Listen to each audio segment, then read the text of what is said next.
Buenas noches, les presento mi equipo de trabajo, Karen Botero, Tatiana Rodríguez y quien les habla, Viviana Quintero. El tema que nos compete en esta noche es la propiedad y control. Vamos a hablar de la propiedad ligándola al sector público y el control hablando de la administración privada. Los invito a que nos acompañen en este recorrido. La legitimidad administrativa está fundamentada en la idea de que las tareas son de naturaleza técnica, lo que nos permite encontrar soluciones minimizando riesgos. Esto se da por medio de la organización y de la interpretación de los hechos que se dan dentro de la organización y también del conocimiento de las personas que la conforman. Debido a esta, podemos definir la burocracia como una institución que tiene una razón de ser, que tiene unos principios claros y específicos y que tienen unos principios organizacionales que le permiten funcionar de la mejor manera. Muy buenas noches para todos. Para entender un poco cómo funciona la administración pública, tenemos con nosotros al presidente de la Asamblea Departamental, el diputado Juan Sebastián Gómez, quien nos va a ayudar a entender un poco el tema de la burocracia y cómo funciona dentro de la administración. Bueno, Viviana, muchas gracias. Un saludo para ti y para las personas que nos ven. Como siempre, un gusto estar en estos espacios académicos. Bueno, vamos a realizar una serie de preguntas para comprender un poco el tema. ¿En qué se relacionan burocracia y administración? Bueno, yo creo que la gente está muy cansada de que haya un doble discurso, como un falso discurso de la política, de que es que yo no recomiendo a nadie, yo no hago la política por puestos, yo no, etcétera, etcétera. Y yo creo que hay que hacer un llamado a la verdad, y es que cuando uno trabaja en política es porque quiere acceder de cierta manera al poder. Ahí ya la pregunta es como el poder, ¿para qué? Pero ¿quién administra lo público? Lo público lo administra lo político, lo administran los alcaldes, los gobernadores o los mismos presidentes. Entonces, quien hace política es porque quiere acceder a lo público. Y eso de cierta manera se ha llamado y se ha estigmatizado como un tema de la burocracia, pero obvio. Entonces podemos decir que cualquier persona que trabaja en el sector público es burocracia o no es burocracia, y yo creo que ahí es donde está la reflexión. Perfecto.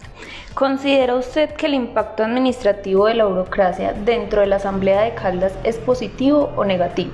Digamos que nosotros hemos tratado de romper unos esquemas tradicionales, y es que se requiere que hayan personas, obviamente. ¿Quiénes son las personas que deben llegar a la Asamblea Departamental o a ciertos espacios de poder? Pues quienes lo hayan ganado a través de ganar unas elecciones, pero con lo que no hemos estado de acuerdo y lo que hemos logrado romper en la Asamblea Departamental es que no se contrate a alguien simplemente por contratarlo, así no se necesite, o porque es malo, o simplemente porque es un recomendado. Obviamente la Asamblea debe cumplir unas funciones administrativas y se cumplen en primera parte con los funcionarios de planta, y se refuerza, digamos, todo el apoyo a la gestión con contratistas que de alguna manera alguien podría pensar que son cargas burocráticas, pero que son personas necesarias para el cumplimiento de la institución. Inclusive por eso estamos en un proyecto ahora de modernización institucional para poner sobre la mesa cuáles son las necesidades y cómo mejoramos la entidad. Dicen por ahí que la burocracia está mandada a recoger. ¿Qué les diría a aquellos que así lo consideran? Pues yo creo que quien quiera depender de tener un capital electoral a partir de lo burocrático, creo que es del siglo pasado. Hoy la gente vota libremente, la gente vota más informada porque tiene más acceso a la información, y la gente, uno quisiera que fuese un voto más programático cuando se habla del Ejecutivo, o un voto más consciente cuando se habla de los órganos legislativos como los consejos, las asambleas o el Congreso de la República. Pero yo creo que quien esté pensando en sostener su votación a cambio de unos cargos burocráticos o unos favores, perdió el año. ¿Cómo se puede garantizar continuidad en los procesos administrativos sin obviar el modelo burocrático que todavía prima en la gestión de lo público? Yo creo que la pregunta requiere unas reflexiones adicionales. Bueno, en Colombia existe pues existen estamentos, existen entidades que vigilan cómo es la estabilidad laboral de las personas, y por eso hay personas que tienen cargos de carrera administrativa, y la carrera administrativa es algo legislado y normatizado en Colombia, y eso debería ser el soporte para garantizar los procesos de continuidad en lo público. Pero yo siempre hago una reflexión, y es por qué Colombia no es capaz de dar un debate abierto acerca de que si debe haber o no reelección de alcaldes y gobernadores, y solamente se legisló para un caso particular y se cambió la constitución política para que pudiese reelegirse el presidente, pero no los gobernadores y los alcaldes. O sea, ¿por qué la gente, si ve que un alcalde es bueno, no puede reelegirlo y garantizar procesos? Por ejemplo, en muchos países del mundo, en Europa, hay hasta 5 reelecciones, y eso garantiza que en el tiempo pues las cosas puedan digamos continuar, hacerse proyectos de largo plazo. Por ejemplo, para poner un caso, el metro de Bogotá. Todo el que llega a Bogotá entonces tiene una nueva visión de metro porque todos tienen el síndrome de Adán y vuelven a empezar de ceros. Nunca van a construir el metro de Bogotá en ese sistema, eso requiere un proceso de continuidad y por qué no tener continuidad en un alcalde que haya hecho las cosas bien. Perfecto. ¿Por qué se dice que la administración pública está basada en la autoridad? Pues digamos que la administración pública es quien administra lo público. Digamos, lo político es quien termina administrando lo público y como lo público es lo de todos, pues digamos cuando se ejerce autoridad en el sector público se ejerce autoridad sobre las cosas más importantes, no solo el espacio público sino la salud, la educación y digamos que los temas más importantes que controla el Estado y a partir de ahí es donde uno puede decir que la autoridad se ejerce desde lo público. Por último, como queremos hacer una comparación entre el sector privado y el sector público, ¿en qué cree usted que se diferencia la administración pública de la administración privada? Pues si bien los dos requieren resultados, los resultados son totalmente diferentes y ahí es donde está la mayor diferencia. O sea, necesitamos que el sector público sea eficiente como el sector privado necesita eficiencia, pero el sector privado lo que necesita es generar riqueza. O sea, cuando uno está en el sector privado lo que necesita es que su empresa sea rentable y crezca, mientras que cuando se está en el sector público se necesita otro tipo de rentabilidad que normalmente es de bienestar social y cuando se habla de bienestar social pues se habla digamos de esos factores más integrales del Estado y es que estemos bien en salud, que estemos bien en educación y que estemos bien en las cosas más importantes que son las que regula el Estado. Bueno, diputado, muchas gracias por estar con nosotros, le agradecemos este espacio. No, a ustedes muchísimas gracias y siempre atento a cualquier requerimiento y hacer la tarea que nos toque. En el sector privado, la toma de decisiones empresariales involucra procesos que son muy complejos y estos son aún mayores cuando las decisiones se sitúan en el ámbito estratégico, donde la capacidad de programación que se tiene es muy limitada. Esto se da porque deben buscar información que es externa, que a veces es un poco simulada y que requiere cierto nivel de previsión para tomar la mejor decisión y así minimizar los riesgos. Buenas noches, mi nombre es Karen Botero y el día de hoy estamos con Paola Cristancho, que es la gerente del restaurante La Leña. El tema que vamos a tocar es el control en la administración privada. Bueno, Paola, para comenzar quisiera hacerte esta pregunta. ¿Cómo minimizar el riesgo de generar pérdidas en las utilidades de la empresa cuando se toma una mala decisión en cuanto a una inversión? Es tan difícil de poder controlar esa parte de la inversión. Normalmente uno siempre es muy juicioso y hace un estudio de mercado para hacer una inversión o hace un estudio de riesgo, pero muchas veces eso no es suficiente y simplemente cuando no salen bien las cosas, pues hay que retomar otras ideas y tratar de convertir eso que no salió tan bien, volverlo a reestructurar para ver si se puede salvar otra cosa. Si no es posible, pues ahí uno como empresario ya tomó el riesgo. Vale, muchísimas gracias. ¿Cómo se evidencia el poder y el control que ejerce el restaurante ante sus colaboradores?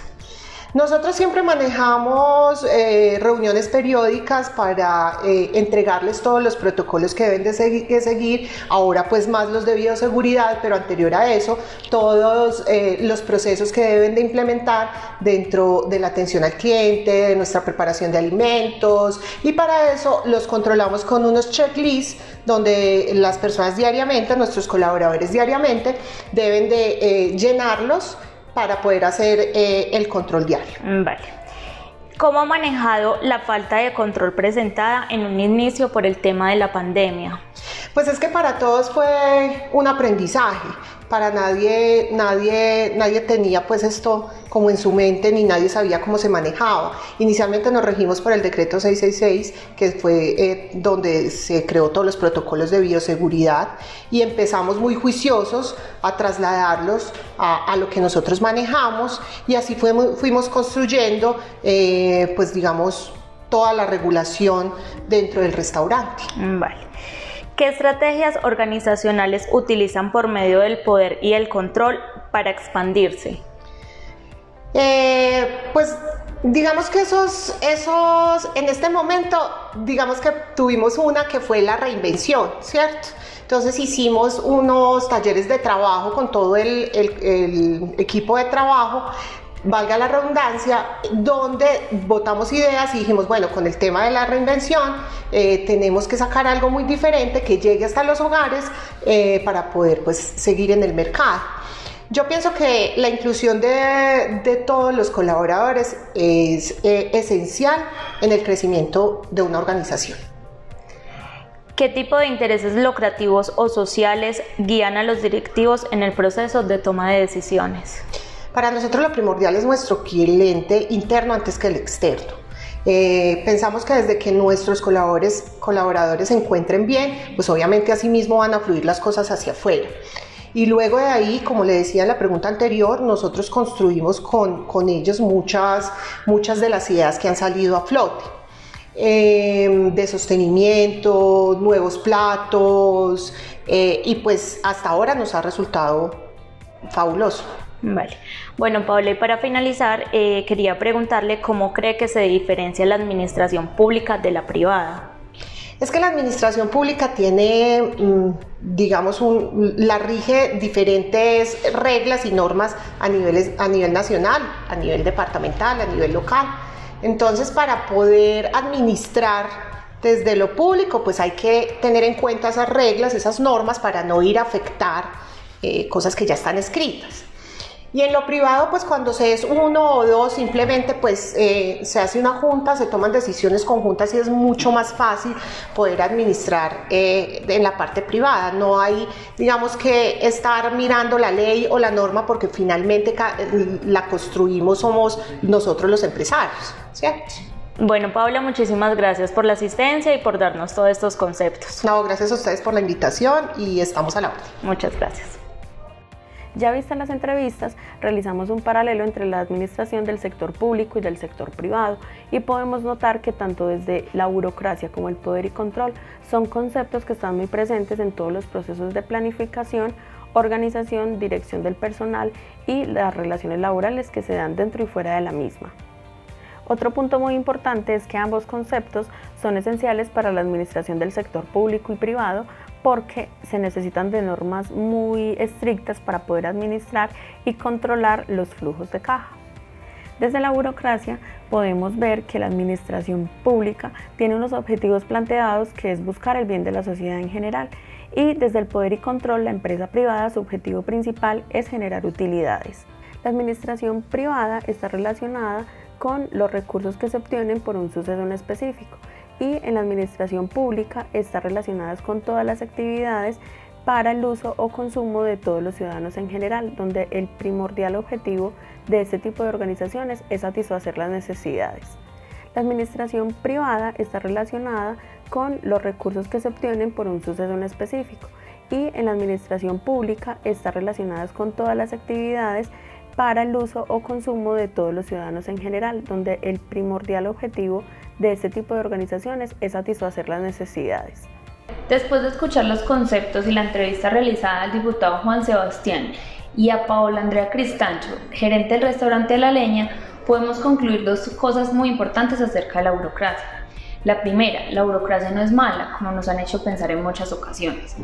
La burocracia nos ayuda a entender el funcionamiento de las instituciones, cosa que es de vital importancia para nosotros como administradores.